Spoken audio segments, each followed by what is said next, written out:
Goeiedag, Vanessa Foster van die Bybel in 1 jaar saam met julle.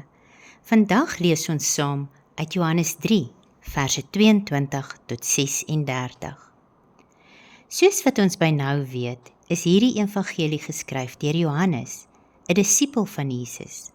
Maar die persoon wat hier genoem word, is niemand anders as Johannes die Doper nie. Vir 'n tydperk het Jesus en Johannes die Doper in die weiërgebiede rondom Jerusalem gepreek, en mense het op hul boodskap gereageer. Ons lees, en hulle het gekom en is gedoop. Johannes het seker gemaak dat hy sy ligging goed kies, want as soveel mense gedoop wou word, was dit nodig om 'n plek met baie water te hê. Ons sien dan 'n duidelike voorbeeld van hoe konflik gesaai word om chaos te probeer veroorsaak. Ons weet nie presies wat die ontevredenheid aangevuur het nie, maar wat ons wel weet, is dat Johannes se doop 'n element van persoonlike suiwering was. Die Jode het moontlik doelbewus 'n saadjie van jaloesie kom plant, sodat daar 'n kompetisie tussen Jesus en Johannes die Doper moes ontstaan. Maar Johannes steur hom nie aan die onbenullige praatjies nie, omrede hy geweet het, sy doel was om die weg van die Here voor te berei. En hy antwoord deur te sê, 'n mens kan niks aanneem as dit hom nie uit die hemel gegee is nie. Julle is self my getuies dat ek gesê het, ek is nie die Christus nie, maar dat ek voor hom uitgestuur is.' Sien, hy het nie toegelaat dat jaloesie die oorhand kry nie. Hy het teruggestaan en die aandag op die Messias geplaas. Dit het nooit vir hom gegaan oor homself nie.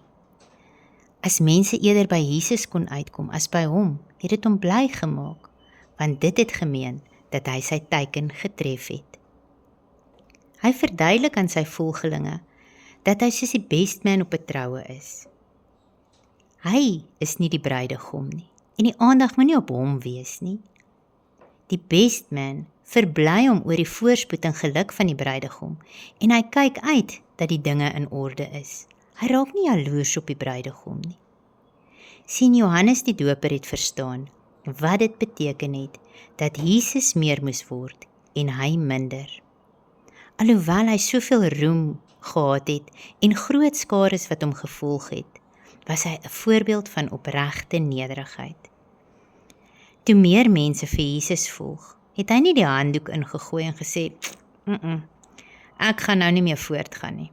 Sien, hy was tevrede vir dit waarvoor God hom geroep het. Ons sien dan dat Johannes wou hê dat almal moes weet waar Jesus vandaan kom. Jesus was anders as almal. Anders, omdat hy van die hemel afgekom het. Hy was nie 'n buitengewone geestelike man nie. Hy was God en is God van die hemel. Jesus is nie net anders as almal nie. Jesus bring goddelike waarheid. Dink so 'n bietjie hieraan. Wanneer ons inligting van 'n familie wil hê, is die beste persoon om te nader iemand wat deel is van die familie. En wanneer ons inligting oor 'n spesifieke plek wil hê, sal dit beter wees om by iemand uit te vind wat self in die dorp woon. Nou net so, wanneer ons inligting van God wil hê, sal ons dit slegs van die Seun van God kan kry. En om inligting van die hemel en die lewe in die hemel te hê, sal ons dit ook kry van hom wat uit die hemel gekom het. Ons sien dan dat daar profeties gepraat word van die verwerping wat Jesus in sy bediening sou verduur. Hy wat uit die hemel uitgekom het van die waarheid getuig.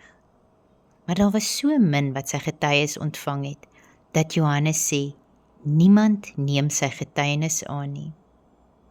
Hy kom maak dan 'n stelling. Diegene wat in Jesus glo en sy leer aanvaar, kom bevestig dat God waar is. En aan die ander kant, wie dit verwerp, maak God tot 'n leienaar. 1 Johannes 5 vers 10. Nou Jesus het die Heilige Gees in volheid ontvang, anders as die profete of rigters van die Ou Testament. Omdat God die Vader Jesus liefhet, het hy hom gestuur en uiteindelik as 'n groot geskenk vir ons sondes kom gee.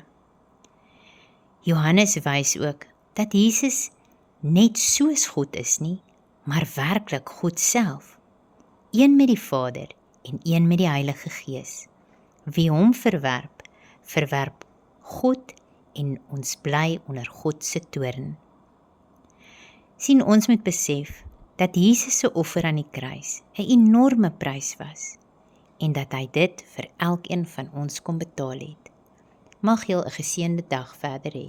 Tot volgende keer. Totsiens.